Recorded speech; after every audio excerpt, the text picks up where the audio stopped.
रात गहरी होकर सुल्तान मंजिल पर उतर आई थी। महरमा सुल्तान अपने कमरे में ड्रेसिंग मिरर के सामने बैठी थी, अपना मेकअप साफ करती हुई। दफातन उसके कमरे का दरवाज़ा बजा। महर ने मसरूफ से अंदाज में इजाज़त दे डाली थी। नौवारद फरवा सुल्तान थी, नए सूट में मलबूस, पूरे बालों को ढीले जोड़े में बांधे, बगैर मेकअप के वो कुछ अजीब लग रही थी। वो महरमा के करीब चली आई, फिर उसके अक में ठहर कर शीशे में नजर आता उसका सरापा मोहब्बत से तकने लगी। तुम माँ बनकर बहुत हसीन लगोगी, वो आहिस्तगी से बोली थी। महर तफाखर से मुस्कुराई थी। मैं इस घर को वारिस देने वाली हूँ, मुझे हसीन लगने का हक है मम्मी। वो जता गई थी। परवा अब के यासत से उसे देखी गई। वो अपने हाथ से खड़े उतार रही थी। तुम इस इंतकाम, इस नफरत में बहुत आगे आ गई हो महर। मैंने तुम्हें बहुत गहरे पाताल में फेंक दिया है। महर ने एक गहरी सांस दी, बोली कुछ भी नहीं। मैं ये नहीं चाहती थी महर, मैंने कभी भी तुम्हें अपने जैसा नहीं बनाना चाहा था। वो रुक रुक कर कह रही थी। मोटे मोटे आंसू उसकी आंखों से निकलकर महर की बालों में जज्ब हो रहे थे। मैं चाहती थी तुम एक अच्छी, एक नेक जिंदगी गुजारो, तुम मेरी तरह शैतान मत बनो, लेकिन देखो तुम बन गई। महर ने लब भींच लिए। फरवा कहे गई, मैं तुम्हारे साथ रहूंगी महर, साई की तरह, रिश्तों की तरह, गुनाहों की तरह। मैंने कहा था ना। महर ने अस्वाद में सर हिला दिया था। अब फरिश्ता बनने का वक्त आ गया है। मैं अब तुम्हारा दाएं कंधे वाला फरिश्ता हूँ, जो तुम्हारी नेकियां लिखेगा। बल्कि मैं इससे भी आला हूँ। मैं तुमसे नेकियां करवाऊंगी। जब जब तुम कोई गलत काम, कोई गुनाह करोगी, मैं उसे नेकी में बदल दूंगी, क्योंकि मैं तुम्हारा फरिश्ता हूँ। मेहरमा ने गर्दन मोड़कर उनको देखा था।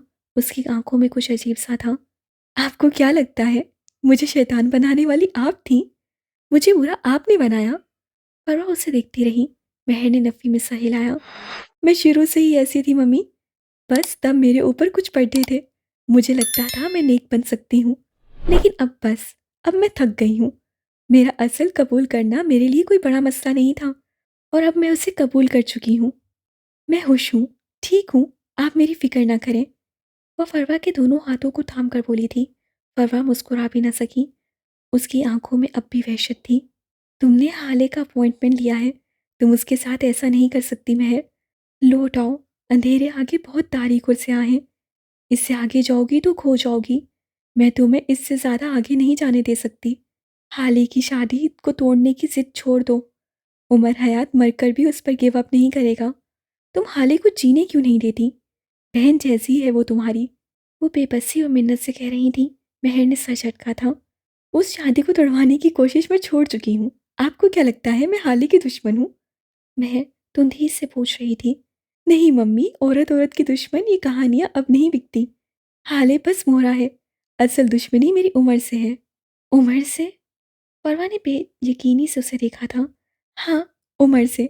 आपको नहीं लगता मैं शादी वाली रात हाले और हारून की तस्वीरें प्लान कर सकती थी? मैं उन दोनों को इतना बदनाम कर सकती थी कि सफ़ीर तो क्या, खुद हारून भी हाले से शादी न करता। लेकिन मैंने नहीं किया, क्योंकि मुझे हाले से नहीं, उम्र से मसला है। उम्र ने तुम्हारा क्या बिगाड़ा है? परवा अब भी बेयकीन थी। उससे नहीं बिगाड़ा, लेकिन हाले की शादी से कुछ दिन पहले मैं जान गई थी कि महराज बाबा उसे सुल्तान मंजिल ला रहे हैं। वो उसे अब्बा से मिलवा रहे थे, और उमर की सच्चाई सबको बता देना चाहते थे। क्या मैं ऐसा होने दे सकती थी? उससे मकरू आंखें परवा के चेहरे पे गाड़ दी। मेरे लिए सारी दुनिया से ज़्यादा कीमती चीज़ अब्बा हैं। उन पे गिव अप नहीं कर सकती। ना उमर को, ना हाले को। मैं किसी को ये इजाज़त नहीं दूंगी कि वो अब्बा को मुझसे छीन ले। इसका मतलब इसका मतलब सफ़ीर भी एक मोहरा था। तुम जानती थी कि वो घर का बड़ा पोता और अब्बा का लाडला है, इसलिए? ओह मेरे खुदा! परवा बेयकीनी से पीछे हटी थी। महर अब भी पुरसुकून थी। आप बिल्कुल सही समझी। सफ़ीर बस एक मोहरा था। मुझे बस अब्बा चाहिए थे। सिर्फ अब्बा, और उनका प्यार, जो मुझे सफ़ीर के ज़रिए ही मिल सकता था। अगर किसी को लगता है कि महर को सफ़ीर से मोहब्बत है, तो वो इस दुनिया का सबसे बड़ा गधा होगा। महरमा गयासुद्दीन को बस यूसुफ सुल्तान से मोहब्बत है। वो फ़ख्र और मोहब्बत से कह रही थी। परवाह फटी फटी आंखों से उसे देखे गई। वो अंधेरों में बहुत आगे जा चुकी थी। यहाँ से वापसी मुमकिन नहीं थी। तुम हाले के साथ क्या करने वाली हो? वो किसी खौफ के तहत पूछ रही थी। महर ने नापसंदीदगी से उसे देखा। हाले नहीं, उमर के साथ मम्मी। वो एक गिल्ट की मारी लड़की है, और उमर की मोहब्बत में बस उसके गिल्स में मायूसी और नाउम्मीदी डाल दूंगी। वो खुद उमर को छोड़ देगी। आखिर को बावकार औरत है मेरी हाले। वो एक पल को रुकी थी। लेकिन आप फिक्र मत करें, मैं उसके साथ कुछ बुरा नहीं करूंगी। वो उमर से वापस आ जाए तो मैं उसकी शादी हारून से करा दूंगी। हाले से बहुत मोहब्बत करती हूँ मैं। वो आंखों में चमक लिए कह रही थी। परवा तमस्सुर से मुस्कुराई थी। तुम उसे उमर से दूर करोगी क्योंकि वो एक शानदार मर्द है और उसे तुम्हारे खिलाफ उठना सिखा रहा है। लेकिन हारून, वो तो खुद जीरो है। तुम उसे हारून के हवाले करोगी ताकि वो दोनों एक गिल्टी और मिजरेबल लाइफ गुजारे। तुम हाले से मोहब्बत करती हो या नहीं, लेकिन वो तुम्हारी महबूब गुलाम है। तुम नहीं चाहती कि उसे कोई आज़ाद करे, है ना? फरवा ने जैसे चंद लम्हों में सब कुछ डिकोड कर लिया था। महर के चेहरे पे कोई तासुर नहीं आया, लेकिन फरवा के तासुरात जरा से बदले थे। एक कर्व था जिसने दिल को जकड़ लिया था। किसी की औलाद नहीं मारते महर, वो यासत से बोली थी।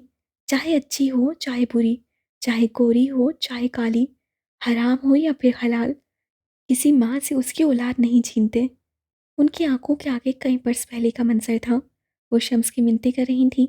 वो अपनी बेटी को मारना नहीं चाहती थी, लेकिन उसकी नहीं सुनी गई। वह कोई जवाब देती कि सफ़ीर अंदर दाखिल हुआ।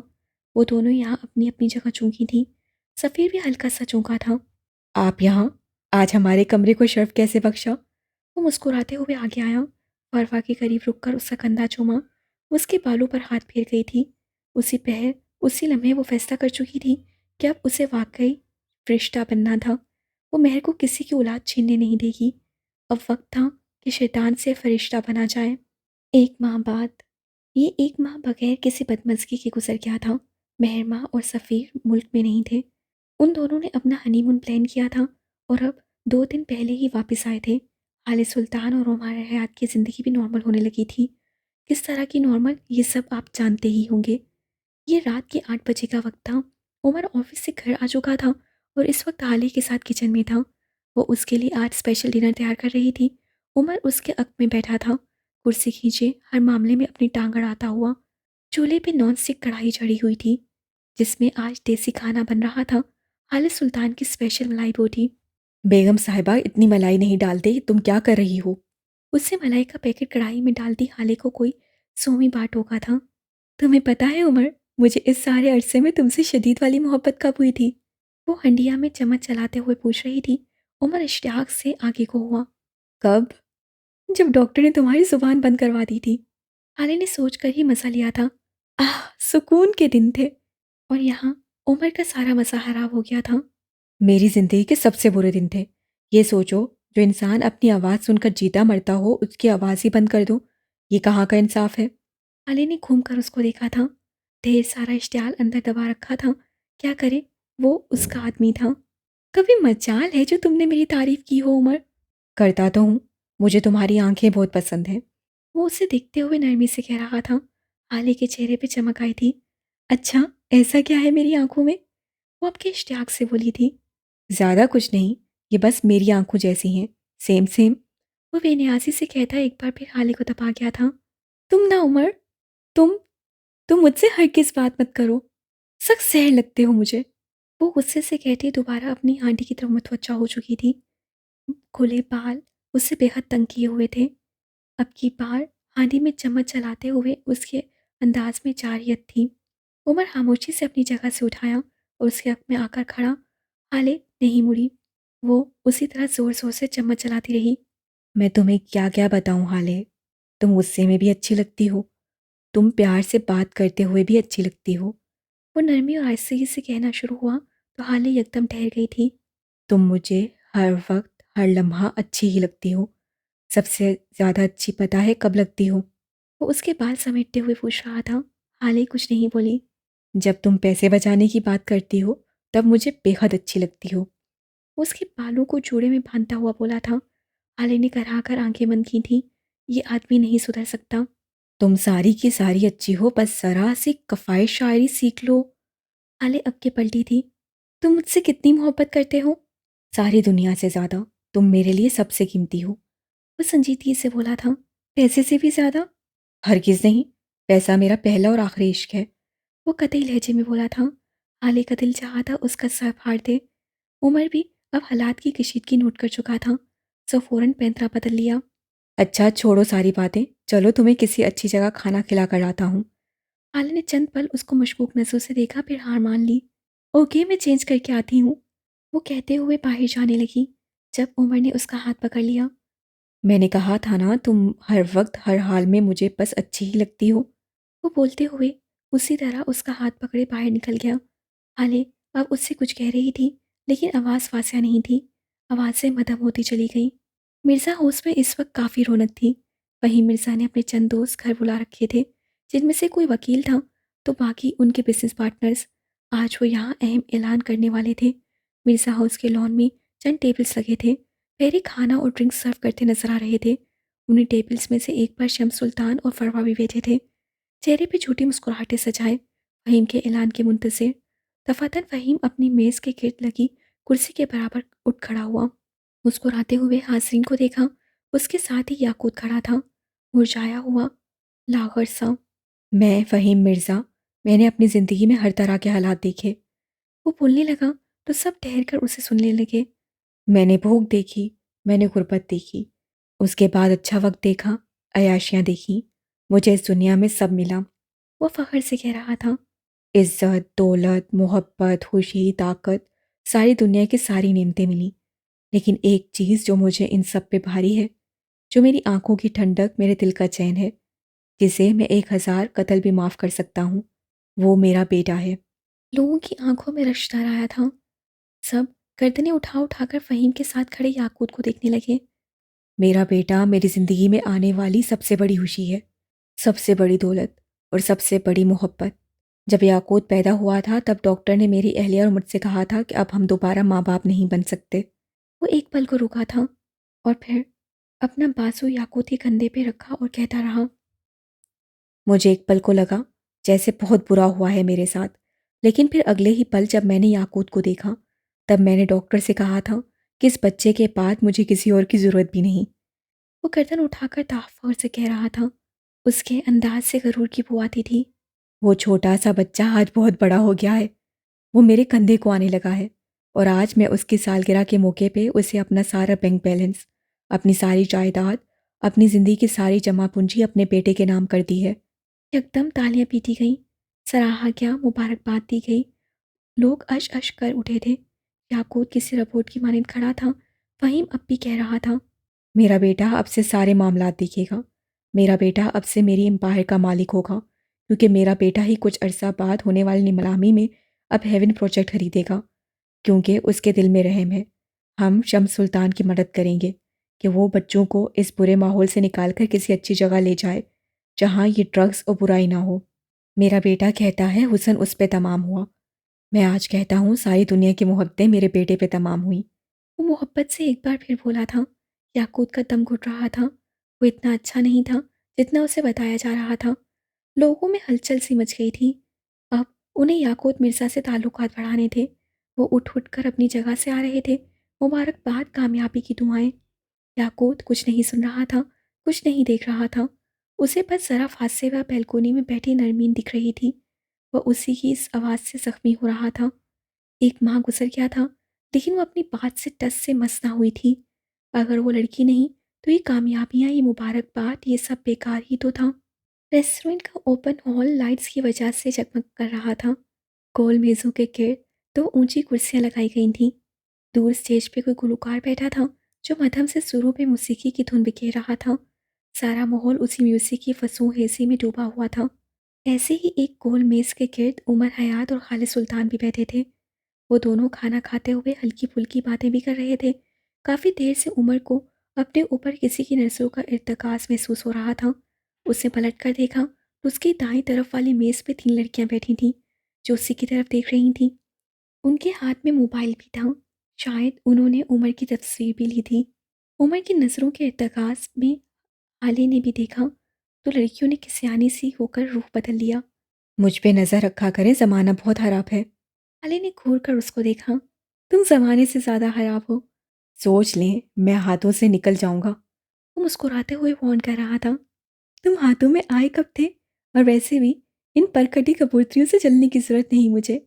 मैं जानती हूँ, I am the women you love with all your heart. वो बेनियाजी से बोली, तो उमर का हल्क तक कड़वा हो गया था। अच्छा छोड़ो इन बातों को, मुझे ये बताओ तुम्हारी ज़िंदगी की सबसे बड़ी खुशी क्या है? उमर उसको देखते हुए बोला था। हाले ने चम्मच प्लेट में रखा और मुस्कुराकर आगे को ही।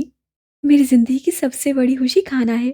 जब मुझे अच्छा खाना मिलता है ना, मेरी रूह तक ताज़ा हो जाती है। उमर चल कर रह गया। मुझे लगा था तुम कहोगी उमर मेरे सरताज, मेरी ज़िंदगी की सबसे बड़ी खुशी आप हैं। हाले ने उसके अंदाज में मुस्कुराहट जब्त की थी। मेरे सरताज, आपके साथ ज़िंदगी गुजारने की सबसे बड़ी वजह भी यही है कि आप खाना अच्छा बना लेते हैं। वो चिताकर बोली थी।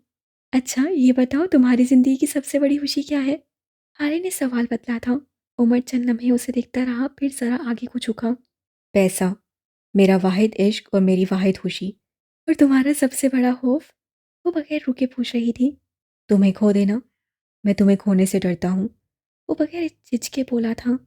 अच्छा, तुम्हारी ज़िंदगी का सबसे बुरा लम्हा कौन सा है, जिस पर आज भी गुस्सा आता हो? उमर के तासुरात अब बदले थे। वो थोड़ा सा हर्ट लगता था। मेरी ज़िंदगी का सबसे बुरा लम्हा वो है जब तुमने शाहताज के घर के बाहर हारून का हाथ पकड़कर कहा कि उमर हयात ने तुम्हें बंद कर दिया है। आले का रंग तारीक पड़ा था। उमर सरायत से बात बदल गया। तुम्हारी ज़िंदगी का सबसे बड़ा खौफ क्या है हाले हयात? हाले उसकी बात पे थम सी गई थी। गले में बहुत कुछ अटका था। बाबा की मौत की खबर, दादा का मफलूज होना, हारून का एक्सीडेंट, सब उसके जहन में बिजली के कोंदे की मानंद आया था। अस्पताल, मेरी ज़िंदगी का सबसे बड़ा खौफ अस्पताल है। वो ख्वाब सी कैफियत में बोली थी। मुझे सबसे बुरा लम्हा वो लगता है जब हम अस्पताल के बेंच पे बैठकर अंदर से आने वाली इत्तला का इंतज़ार करते हैं। सॉरी एक बेहतरीन लफ्ज़ है, लेकिन यही लफ्ज़ अगर डॉक्टर बोल दे तो पर्ची की तरह छुप जाता है। वो उदासी से कह रही थी। उमर उसको सुनता रहा। हम अस्पतालों से निकल आते हैं उमर, लेकिन अस्पताल हमारे अंदर से नहीं निकलता।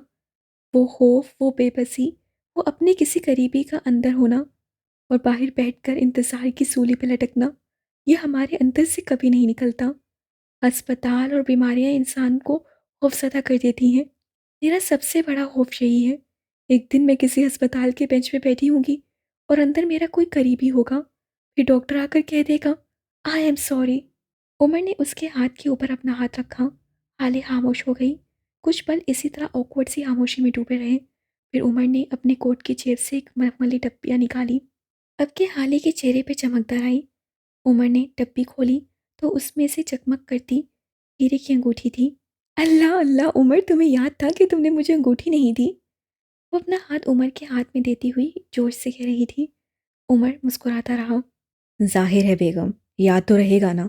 जब आप मेरी गाड़ी की चाबी पे कब्ज़ा माफिया बन जाएंगी तो मुझ गरीब को याद तो रहेगा। आले ने उसकी बात पे गौर नहीं किया। वो अपना हाथ ऊंचा करके देख रही थी, हर तरह से, हर जाविये से। अच्छी लग रही है ना? उसने अपना हाथ उमर के आगे किया। 15 लाख खर्च हुए हैं, अच्छी तो लगेगी। वो उसी तरह मुस्कुराता रहा। आले ने तासुब से देखा। मैं इस बात के बदले ये जवाब चाहती थी। पहले इतनी अच्छी नहीं थी, लेकिन तुम्हारे हाथ में अच्छी लग रही है। क्या उमर तुम ज़रा भी रोमांटिक नहीं हो? जहाँ मेरे पैसे खर्च होते हों वहाँ रोमांस नहीं हार्ट अटैक आता है। वो जताकर बोला। अभी हाले कुछ कहती जब उसकी नज़र सामने से आती एक खुश शक्ल औरत पे पड़ी थी। वो अपनी साथी औरत से बात करती हुई उसी तरफ आ रही थी। अरे ये तो मेरी डॉक्टर है। हाले ने हाथ से इशारा करके बताया। उमर ने उसकी उंगली के ताकों में देखा और फिर वो सांस नहीं ले सका। हर शय साकित हो गई, थम गई। शाकोत मिर्ज़ा के कमरे में मध्यम बत्तियां जल रही थीं। नरमीन अपने बेड के करीब चाय नमाज बिछाए बैठी थी। उसे तेज़ रोशनियों की आदत नहीं रही थी। वो नमाज भी इसी तरह पढ़ती थी, हल्की मध्यम रोशनी, बस सजदा करने की जगह पर रोशनी होनी चाहिए। बाहर से आता शोर और गुल थम गया था। शायद लोग अपने घरों को जा चुके थे। दफातन उसे कमरे का दरवाज़ा खोला और कोई अंदर दाखिल हुआ। ये वही था, उसका शौहर और मासी का मुजरिम भी। क्या ज़रूरी है अगर मर्द शौहर बन जाए तो उसे लाजमी माफ़ भी कर दो? ये वो बात थी जो आजकल नरमीन हमेशा सोचा करती थी।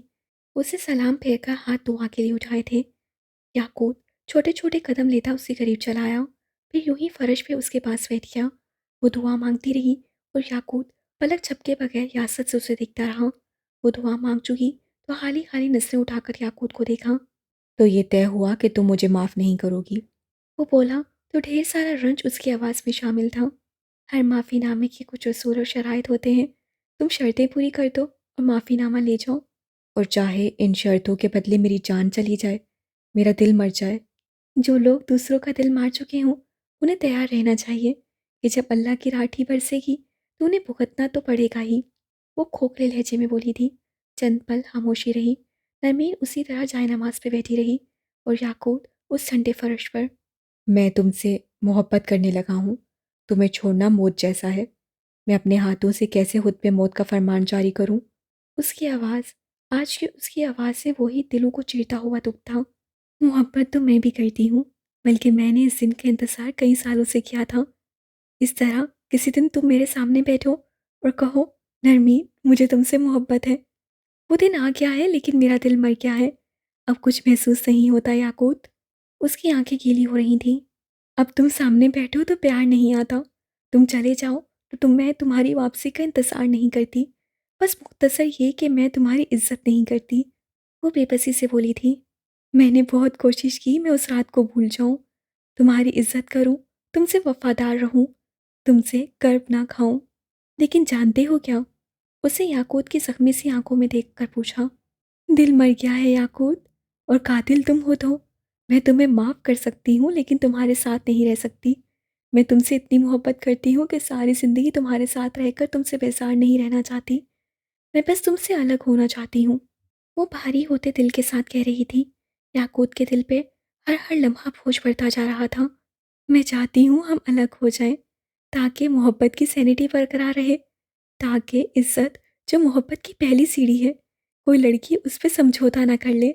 मुझे वो फिल्में हमेशा अनकंफर्टेबल करती हैं, जिनमें रेपिस्ट और या फिर लड़की के अगवाकार को आखिर में माफ़ करके उसके साथ रहा जाता है। मैं ये नहीं कर सकती। उसे नम आंखों के साथ जोर जोर से नफ़ी में सर हिलाया। ये मुझसे नहीं होगा। याकूत ने थूक निकला। उदास आंखें नरमीन के चेहरे पे जमाई, फिर आहिस्तगी से बोलने लगा। डैड कहते हैं हमारे माशरे की औरतों के लिए मर्द बेसाखी होता है। एक छूटी तो लाजमी दूसरी चाहिए होगी। औरत हमेशा उस मर्द के साथ रहती है जो उसके लिए मजबूत और पायदार बेसाखी बने। क्या मैं कभी तुम्हें मजबूत और पायदार नहीं लगा? क्या तुम मेरे बाद की बेसाखियों के साथ रह लोगी? नरमीन ने मुस्कुराकर उसे देखा था। तल्ख मरक्रूर मुस्कुराहट। तुम सही कहते हो। कुछ औरतों के लिए वाकई मर्द बेसाखी होते हैं। उनके बगैर गिर जाती हैं, गिरा दी जाती हैं। लेकिन उनको सोचना चाहिए कि गिरना बुरा नहीं होता, गिरकर ना उठ पाना बुरा होता है। वो खुद को उठा नहीं पाती और फिर बेसाखी चुन लेती हैं। वो सांस लेने को रुकी। याकूत जब तक उसे देखे क्या। कुछ होती है मेरे जैसी, जिनको लंगड़ा कर चलना कबूल होता है, लेकिन बेसाखी बना मर्द नहीं। मुझे टूटी टांग मंजूर है, लेकिन किसी का दिया हुआ सहारा नहीं। मैं गिरकर मिट्टी में खाक आलूदा हो सकती हूँ, लेकिन किसी की तर्स हैरात में मिली चादर नहीं लूंगी। वो उठी हुई गर्दन के साथ कह रही थी। मेरी जैसी लड़कियों के लिए मर्द बैसाखी नहीं बाजू होते हैं, तहफ़्फ़ुज़ और मान होते हैं। हम 2021 की लड़कियां हैं। हमें सहारा दोगे तो हाथ झटक देंगे, लेकिन अगर उसी हाथ से हमारा हाथ थामकर साथ चलोगे तो कबूल कर लिए जाओगे। तुम अभी तक बैसाखी हो याकूत, बाजू बनने में वक्त लगेगा तुम्हें। वो बोलकर उठ गई थी। जाए नमाज लपेट कर अब बेड की साइड दराज में रख रही थी। याकूत को वाकई लगा था अभी बाजू बनने में वक्त लगेगा। रेस्टोरेंट के ओपन एरिया में उमर हयात शलसा हाली को देख रहा था। उसी वक्त डॉक्टर जेबनिश उनके करीब से गुजरकर आगे जाने लगी थी जब हाली की आवाज़ पर रुक गई। ये तुम्हारी डॉक्टर कैसे हो सकती है? उमर की आवाज़ में कुछ था कि टटका जाए, जबकि हाले अब उठ खड़ी हुई थी। वो फुक हुए चेहरे वाली डॉक्टर जेबनिश से कुछ कह रही थी, शायद उमर का तारुफ, शायद कोई रस्मी बातें, जबकि जेबनिश सुन थी जैसे कोई चोरी पकड़ी गई हो। हाले सुल्तान, मैं पूछ रहा हूँ ये तुम्हारी डॉक्टर कैसे हो सकती है? उमर हल्की मगर सख्त आवाज़ में पूछ रहा था। हाले को वाज़ेह तौर पर बुरा लगा था। ये मेरी साइकेट्रिस्ट है उमर। मैं पिछले 1 माह से इनसे सेशंस ले रही हूँ और ये एक बेहतरीन डॉक्टर है। वो कुछ चिढ़ाकर बोली थी। सेबनिश वहाँ से जाना चाहती थी, लेकिन उमर ने बर्क रफ्तारी से उठकर उसका रास्ता रोका था। उसकी आंखों में ऐसी सख्ती थी कि लामान। ये तुम्हारी साइकेट्रिस्ट कैसे हो सकती है, जबकि ये खुद एक गायनाकोलॉजिस्ट है? वो एक एक लफ्ज़ चबा चबा कर बोला था। हाले को लगा जैसे उससे कुछ गलत सुन लिया हो। उसे आसपास नजर दौड़ाई। लोग उन्हें देख रहे थे। उनके करीब ही जिस मेज़ पे लड़कियां बैठी थीं, उनमें से भी कोई एक बोल उठी थी। आपके हस्बैंड सही कह रहे हैं। डॉक्टर जेवनिश तो गायनी है। उन्होंने ही तो मेरी डिलीवरी करवाई थी। हाले ने आहिस्तगी से गर्दन मोड़कर डॉक्टर सेबनिश को देखा था और अगले ही लम्हे वो तेज तेज कदम उठाती वहां से भाग रही थी। उमर ने उस औरत को नहीं रोका। उसे फिलहाल अपनी औरत का सच चाहिए था। वो जो सुन हुई उसके सामने खड़ी थी, वो जिसके पास कोई जवाब नहीं था। उमर ने उसका हाथ पकड़ा और खामोशी से उसे लिए वहां से निकलता चला गया। पीछे वेटर बिल के लिए चीख रहा था, जिसे उसे मेज वाली लड़की ने धीरज रखने को कहा था। उनकी तरफ से मैं पे कर दूंगी, वो नरमी से बोली थी। उमर उसका हाथ पकड़कर गाड़ी तक लाया था। उसके लम्स में सख्ती नहीं थी तो नरमी भी नहीं थी। वो बस शदीद गुस्से में लगता था। हाले ने उसको पहले कभी इतने गुस्से में नहीं देखा था। वो लब भींचे हुए गाड़ी ड्राइव कर रहा था। वो हाले से कुछ नहीं कह रहा था, और कहता भी तो शायद हाले सुन ना पाती। वो शल थी, शौक थी, हर चीज़ स्लो मोशन में होती नजर आ रही थी। वो रेस्टोरेंट से निकल आए थे, वो गाड़ी में बैठे थे, वो घर आ गए थे। उमर उसके मोबाइल पे उसकी और मेहरमा की चैट खोले हुए था। हाले उससे ये भी ना कह सकी कि ये मैनर्स के खिलाफ है, लेकिन वो सीधा महर की चैट क्यों खोल रहा था। वो इतनी सुन थी कि ये भी ना पूछ सकी। वो अपने मुश्तरका कमरे में आ गए थे। हाले उसी तरह साकित से बेड पे बैठी थी। उमर कतरे झुका हुआ था, उसके कंधों पे हाथ रख के उससे कुछ पूछ रहा था। हाले को आवाज़ नहीं आ रही थी, उसे कुछ सुनाई नहीं दे रहा था। हाले, मैं कुछ पूछ रहा हूँ। क्या क्या कहा है उस डॉक्टर ने तुमसे? कितनी दवाइयाँ दी हैं और तुम कितनी खा चुकी हो? आवाज़ों का रास्ता साफ हुआ तो उसे बस यही सुनाई दिया था। हाले से कोई जवाब न बन पड़ा। वो बस खाली खाली आंखों से उसे देख रही थी। हाले, मैं कुछ पूछ रहा हूँ, जवाब दो। कहाँ है दवाई? क्या खाया है तुमने? वो दोबारा पूछ रहा था, न सख्ती से न नरमी से, बस खुद पे सब किए हुए। हाले ने अब भी जवाब नहीं दिया। उसने बस बेड की साइड दराज की जाने इशारा कर दिया। उमर एक ही जिस्म में दराज तक पहुंचा था। झपट कर सारी दराज उलट पुलट डाली और फिर उसके हाथ में एक शीशी आई थी। उसके सीने पे कुछ दर्ज था। उमर ने उस डब्बे की तस्वीर ली और व्हाट्सएप पर किसी को सेंड की।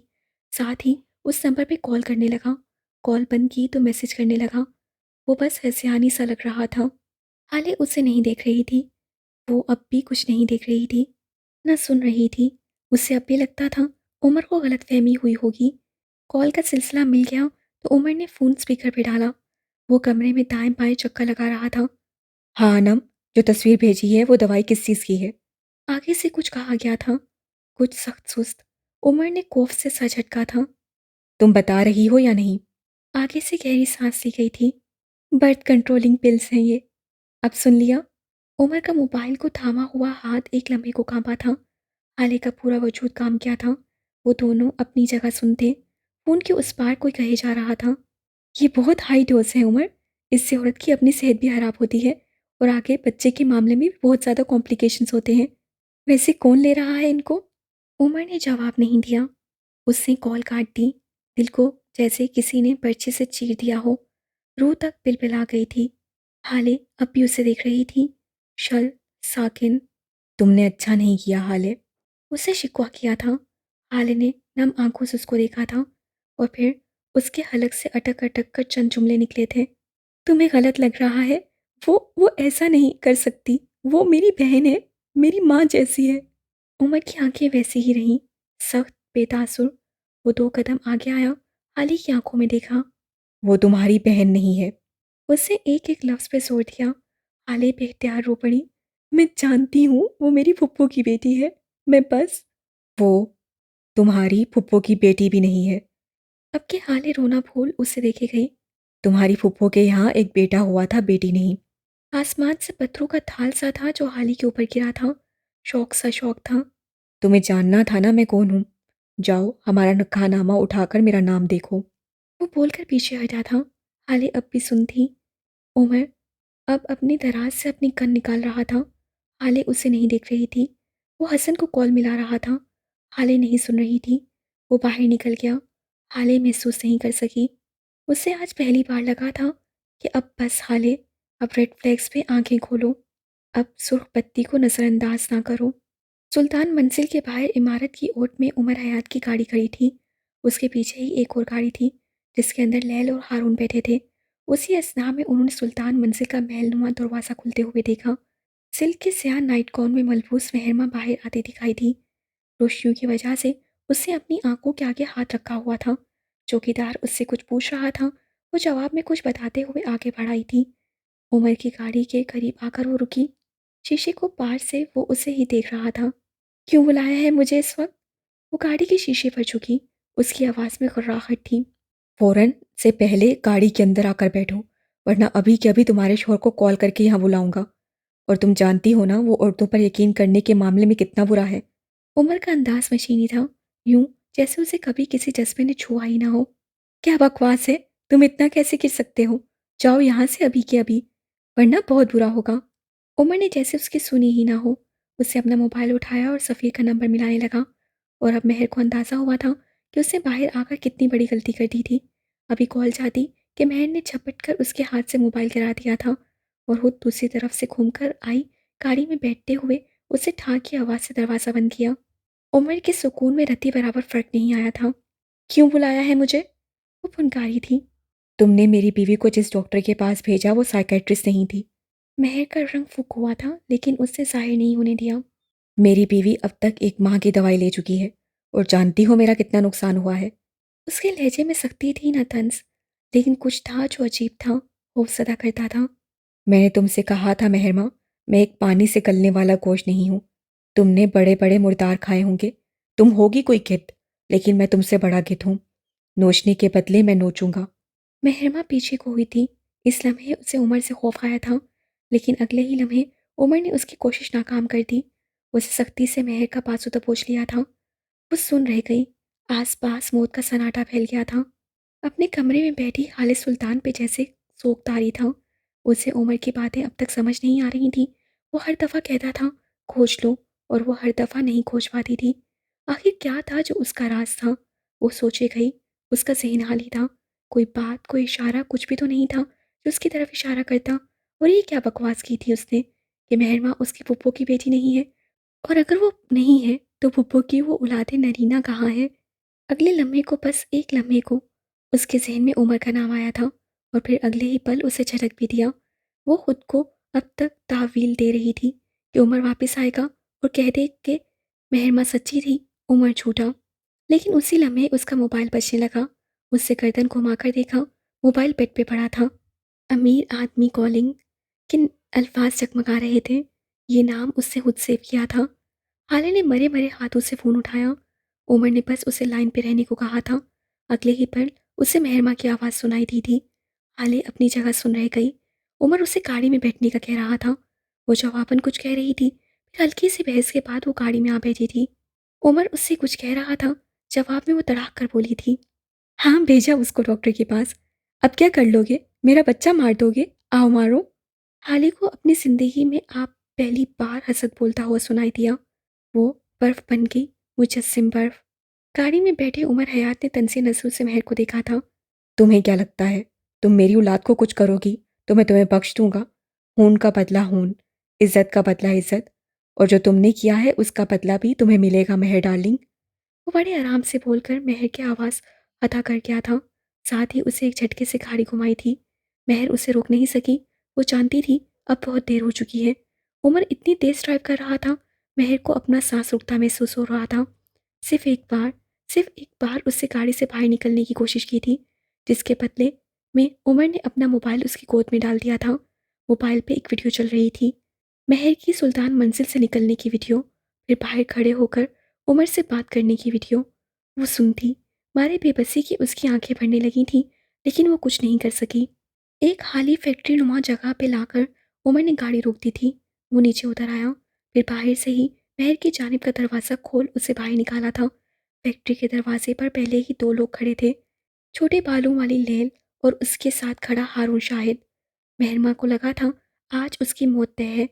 दवाई लाओ हारून। उमर ने पुकारा तो हारून छोटे छोटे कदम लेता उनकी जानिब चला आया। मेहरमा पीछे होने लगी। नहीं। हारून ने जो डब्बी उमर की जानिब उछाली थी, रात की तारीकी में भी वो बता सकती थी कि ये वही डब्बी थी जो उसने किसी को दी थी। बेख्तियार उसका हाथ अपने बेटे से जरा नीचे गया था। आंसू लुढ़क लुढ़क कर उसके गालों पे फिसल रहे थे। बेड पे बैठी खालिद सुल्तान का चेहरा खुश था। जो वो सुन चुकी थी गैर मुतवक्का और गैर यकीनी था। उसे अपनी सारी दुनिया घूमती महसूस हो रही थी। दफातर उससे अपनी आंखें पूंछ कर साफ की थी। कब तक वो इसी तरह एक्सप्लॉइट होगी? कब तक खुद तरसी के आंसू बहाएगी? अब बस वो शीशे की जानिब आई, ड्रेसिंग मिरर पे पड़ी सुर्ख लिपस्टिक उठाई और होंठों पे मल ली। कुछ लिपस्टिक खराब थी, कुछ थोड़ी पे लग गई थी, लेकिन वो बेनियाज थी। अब उससे झुककर दराज से अपने जेवरात के डब्बे निकालने शुरू किए थे और फिर बिलाहिर उसकी आंखों को एक भारी सेट पसंद आ गया था। उससे हार निकाला और गर्दन तक ले गई। सुरमई सुर्ख आंखें, बिखरे बाल, रोया रोया चेहरा, सुर्ख लिपस्टिक और उठी हुई गर्दन में धमकता हार। आज कोई हाले को रोके तो मुंह की खाए।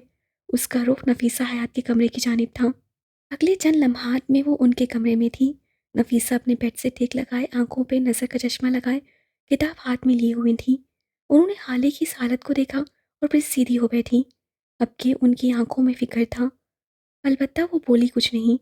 उन्होंने हाले के बोलने का इंतज़ार किया। वो चंद लम्हा उन्हें देखती रही, फिर आहिस्तगी से बोली, उमर कौन है? खुद क्यों नहीं खोज लेती उस लड़की?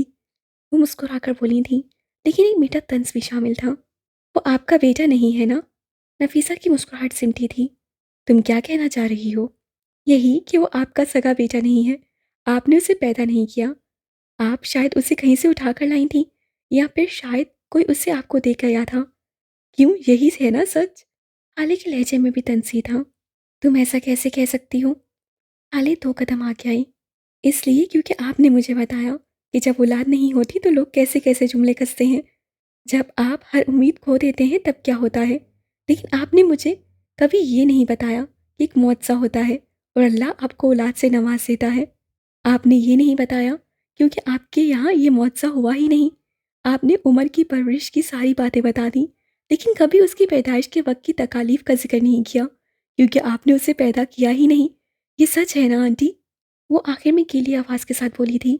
दूर कहीं शिद्दत से उसका दिल चाहता था कि ये झूठ हो, लेकिन नफीसा ने इस बात में सर हिला दिया था।